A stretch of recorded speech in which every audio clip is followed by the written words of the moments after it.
Hi guys! Today, samahan nyo akong magpa-maintenance ng brake system ng atin pong sasakyan.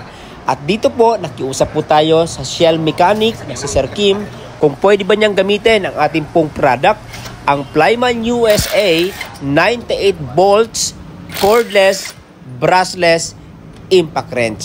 Ito po ay para malaman po natin kung kaya po ba talaga niyang magtanggal ng mga lag na ating pong gulong sa sasakyan.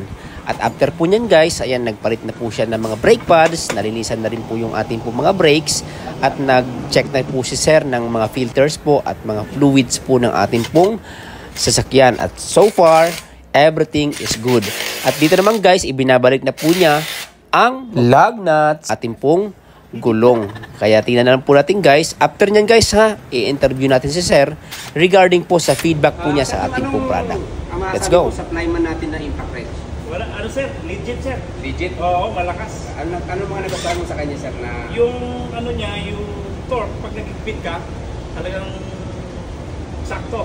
Sa pagluwag naman, kahit matigas yung turilyo, kaya inugan. Pero recommend mo kaya sa ating mga customers? Sigurado. Nasubukan ko na eh. Ayun.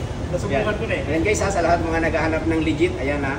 Available po yan sa MJBT. Hilux, kaya-kaya. Ayan. Maraming salamat po guys. Ayan. Alright.